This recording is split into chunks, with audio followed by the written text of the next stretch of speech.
What's up, guys? It's Snugs, and today we're doing part 2 of Juiced Omen Ritual Tablet Test. We are doing T16s today. Viddy maps.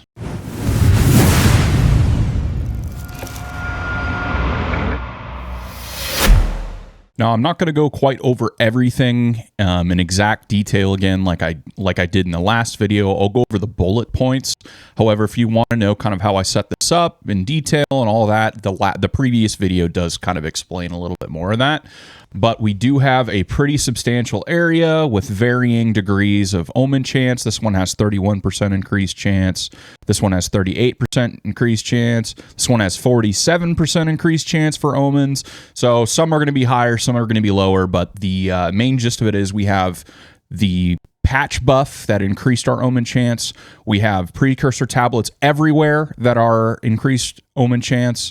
And then we've got on our tree increased precursor tablet as well. So we are just buffing the crap out of omens as much as we can. Now today we are using, I may have to end up getting more, but we're using only T16s. And this is a 1,000 exalt tablet investment. Everything else I pretty much already had in my stash, but the tablets themselves were 1,000 exalts. They're pretty expensive right now. So without further ado, let's go ahead and jump in and see if we can make our money back. On run number 2, we drop our first Divine Orb off a rare. A rare treasure. On run 21, we get our first Omen of Amelioration. On run 25, we get our first Omen of Corruption. On run 27, we get an Omen of Corruption. Also on run 27, local knowledge kicks in and we get a perfect jeweler orb.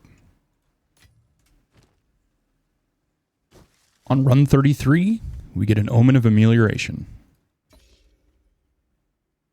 On run 41, we defer our first audience with the king. On run 46, we get an Omen of Amelioration. On run 46, we also get our second Divine Orb. On run 46, we also take our audience with the king. All right, guys, after completing the 50 T16, so all eye level or area monster level 80 plus, with precursor, the expensive Omen precursor tablets, we have got some news to talk about. So the first runs went really well. We ended up having a pretty huge middle section here where that omen chance did buff considerably what we were dropping. I mean, you can see that amelioration, corruption, amelioration, 2 times amelioration in one map, 2 times corruption in one map, 1 corrupt, you know, so on and so forth, right? And then it kind of petered off as you moved outside of that really concentrated area. In part 1, we ended up making about 25.3 divines, and that is after taking out the precursor tablets. So we made really good profit in that couple-hour period. This one was about an hour setup. The second part took a little bit longer. It was a little bit more spread out. The omen chance, I will say, was a little bit worse. We had less of those big 40%, 50% plus to omen maps. It was just the biomes I was in and how the towers were split up and stuff. But it's what I had available to me. Again, this is not an exact science, but it's more data, it's more information that we can add to the conversation. So yeah, I hate splitting things into an hour because I wasn't tracking hour that close. This is a general idea, 11.1 divines an hour.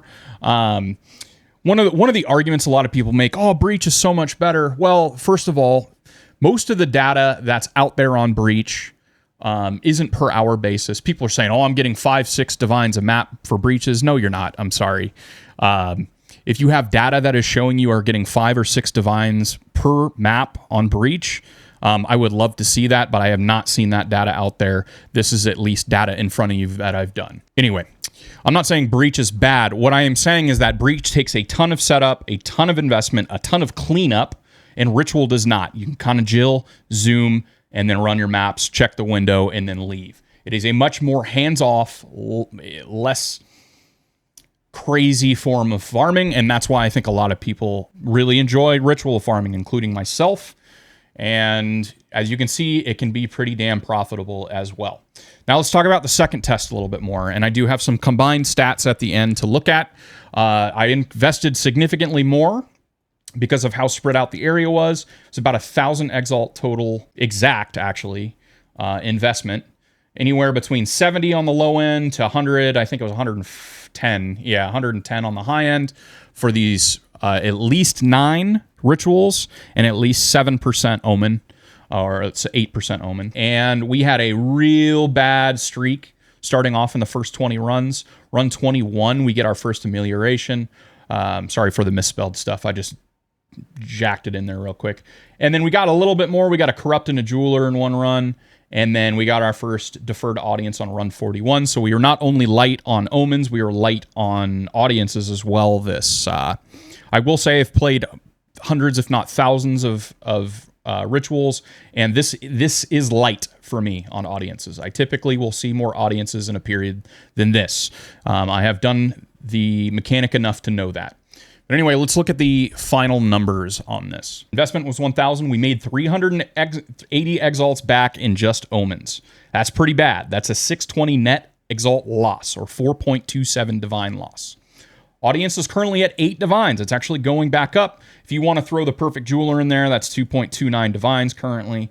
And I did not invest in T16 maps at all. This is a really important note.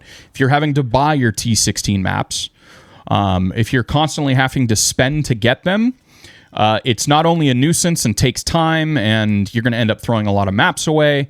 The reason that you do T16 maps is because you're targeting more of those bigger, juicier purple omens. Whittling can come in at level 75. That's still a 9 divine or omen. The other ones are varying between 10 to 14, but they are so stupidly rare still. And I do not think it is worth investing in omen tablets or chasing purple omens at all. I think your money in this strategy is in audiences. I've thought that since the beginning. This is kind of more hammering that home for me. So people in the comments that are saying, oh, when you're doing only T15, you have no shot at purple omens. Yes, you do, because you come across corrupted maps and you come across beyond maps, which add +1 to the map pretty often. So yes, you do have shots at the other purple omens, but they are stupidly rare. And they are not that much more expensive than finding audiences. Therefore, my final conclusion in this 100 runs is I do not think running T16 or buying the Omen tablets is worth the investment at all. I think the hassle is not worth it, and I think it is better to just throw your T15 maps in there and chase audiences. But let's go ahead and look at the total profit. 50 run T16 profit was 6.02 divine investment, about an hour and a half of setup, something like that. A little bit longer this time. And then it took about, again, 2 hours to run. Consistently about 25 maps for 2 hours is what I'm finding. I did not rush as fast as I actually can. I can go faster, but I'm tired. I didn't care to. Total profit in about 100 runs is 31.32 divines. I don't think it's worth using the Omen tablets unless they significantly drop in price, guys. I think maybe a 40% decrease in Omen prices. If we're seeing them closer to 60, 50, I don't think it's worth picking up those tablets. I think you are better off with your classic rerolling favor tablets and your increased tribute for monsters killed tablets and those ones that are right around that 40 to 50 mark. I think that makes a lot more sense personally. But anyway, guys, I hope this was some good information for you. And I hope you guys enjoyed it. I know the clips were a little bit short, but make sure you subscribe to the channel if you enjoyed this content. And thank you so much for watching. Have an amazing day, guys. Bye.